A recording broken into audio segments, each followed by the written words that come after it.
Tignan mo, Ross, oh. Yan yung kabilang barangay. Malayo na yun, hindi ko na mapuntahan yun kasi mataas yung uric acid ko, masakit sa paa. Yan, oh. Yun, puro mga nakatira doon, puro mga gamit nila doon, walang kuryente doon, puro solar lang. Yan, nakita niyo yan. Yung barangay na yan. Ewan ko anong San Juan ba yan? San Pedro, basta Antipolo ba yan? Katabi ng Antipolo.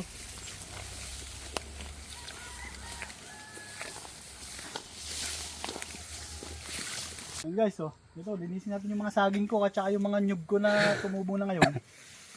Dapat kasi ito nililinisan. Para mamunga. Oo.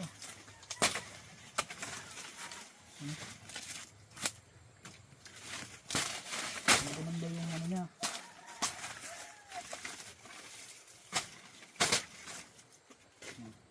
Ayos, diba? No, daan na tayo.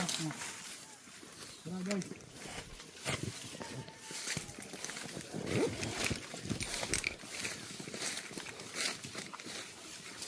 Huwag na tayo magdaranak, next time na. Pahinga na tayo sa bahay.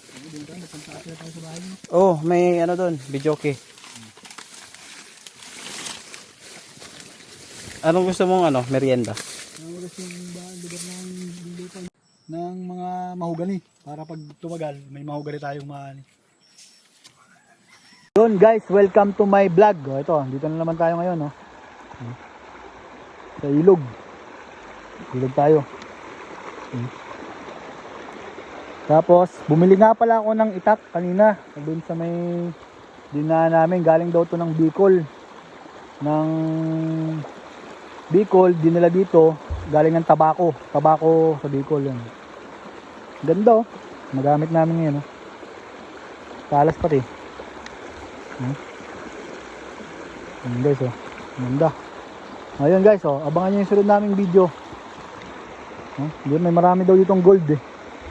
Mga gold bar, yung mga ganyan, gold bar. Gold bar. Ganda. Oh guys, oh. Dito kami sa kalsada ngayon. Umala lang kami kasi nag-canvas kami ng tropa, eh. Yun, oh. Ganda dito. Kuha kami ng nyug, tsaka ng langka, tsaka ng rambutan kung meron dito. Ganda, oh. Ito yung mga gusto kong puntahan, Ross, talaga, yung mga ganyang nature, oh. Oo. Ayos, oh. Ba talaga yung lugar mo, Baby Ross, talaga ba? Ba, mabasahin mo yung sapatos mo.